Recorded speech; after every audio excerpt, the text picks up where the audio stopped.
न्यारा के नौजवान द्वारा समाज सेवी कामों को लेकर तथा सोशल मीडिया एक्टिविटी व पर्यावरण को लेकर समाज के लिए काम किए जाते हैं। वीरवार को न्यारा की मोटरसाइकिल राइडर अमृतसर पहुंचे तथा अमृतसर से आगे रवाना हो गए। मोटरसाइकिल राइड्स ने बताया कि पर्यावरण के तहत पानी वृक्ष को बचाने के लिए भारत भ्रमण पर निकले हैं। उनकी मोटरसाइकिल राइड राजस्थान से शुरू होकर भारत के अलग अलग राज्यों से होती हुई दिल्ली में जाकर समाप्त होगी। उन्होंने बताया कि इस राइड के दौरान 1.5 लाख के करीब युवाओं को मिलेंगे तथा उनको पर्यावरण संबंधी जागरूक करेंगे। और अपनी ऑर्गेनाइजेशन का नाम बता के क्या मोटिव और किस मोटिव के लिए आप भारत भ्रमण पर निकले? सर, मेरा नाम नीतू चोपड़ा है और हम न्यारा ऑर्गेनाइजेशन से बिलोंग करते हैं। न्यारा का मतलब होता है कुछ यूनिक करना।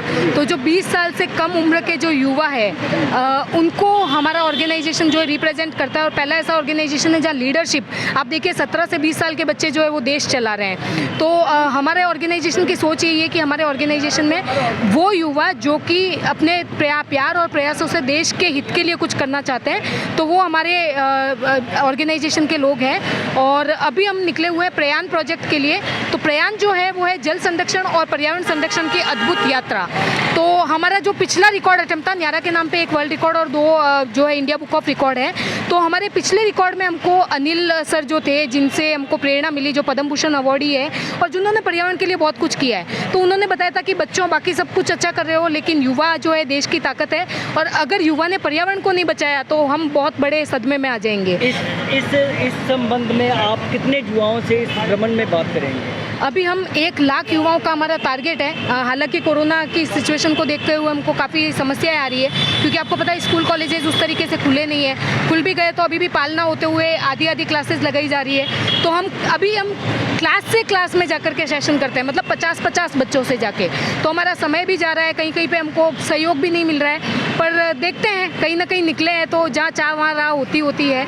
तो कुछ न कुछ करके कुछ न कुछ आउटपुट निकलेगा। ये राइड कहाँ से शुरू हुई है और कहाँ जाएगी और कहाँ पे जाके खत्म होगी? सर, सबसे पहले जब हमको सोच आई थी तो हम लोग जयपुर थे। तो जयपुर में हमारी कैपिटल है राजस्थान की, वहाँ से हम शुरू करके खरदुंगला तक आए थे, जो कि हमारी करीब 2500 किलोमीटर की वार्म अप राइड थी। और खरदुंगला से हमने फ्लैग ऑफ किया था युवा जगेगा देश बचेगा के शाउट आउट के साथ में। और वहाँ से अब हम निकल करके जो है लेह होते हुए श्रीनगर से कारगिल और कारगिल से फिर श्रीनगर और श्रीनगर से चंबा, ऐसे करते करते अभी हम जो है अमृतसर पहुँचे हुए हैं। अमृतसर से अभी हम चंडीगढ़ जाएंगे।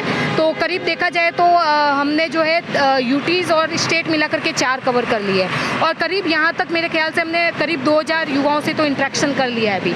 तो हमारे टारगेट के हिसाब से बहुत कम है, पर हमें उम्मीद है लास्ट तक जाते जाते हम कुछ ना कुछ कर ही लेंगे। तो मैम, आपको लोगों का इस प्रोजेक्ट में कैसा सहयोग मिला? देखिए सर, हम भारत में रहते हैं और मैं हमेशा बोलती हूँ कि भारत में अतिथि देवो भव की जो परंपरा है वो बहुत वसुदेव कुटुंबकम और अतिथि देवो भव।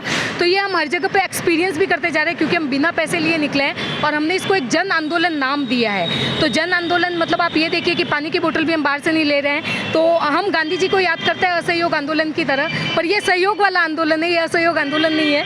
तो अगर हमने सोचा था कि अगर हमको सहयोग नहीं मिलेगा तो हमें भूखा रहना पड़ेगा, हम भूखे भी रहेंगे।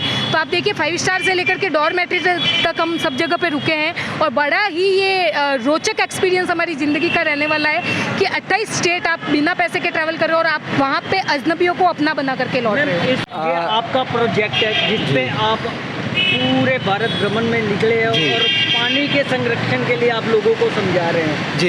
इस प्रोजेक्ट में रास्ते में मौसम की या और किस तरह की परेशानियाँ आपको झेलने को? मौसम की परेशानी और रोड्स की परेशानी वाकई में झेलने को मिली। जैसे कि अगर लेह लद्दाख की जो बात अगर करी जाए यूनियन टेरिटरी की, तो वहाँ पहुँचने तक की जो रोड्स थी और वहाँ से निकलने के बाद जो रोड्स थी वाया श्रीनगर होते हुए हम आए हैं, तो वाकई में रोड्स काफ़ी डिफ़िकल्ट थी और काफ़ी मडी थी। और क्योंकि वेदर चेंज हो रहा है और अभी लद्दाख का सीज़न एंड है, तो वहाँ पर अभी सीज़न बंद होने वाला है, तो काफ़ी उस तरह देखने को मिली। और उसके बाद में जब हिमाचल प्रदेश एंटर हुए तो वाकई में एक साच पास करके एक जगह है, तो हम लोग वहाँ भी गए थे क्योंकि एक रैली हुई थी चंबा के अंदर।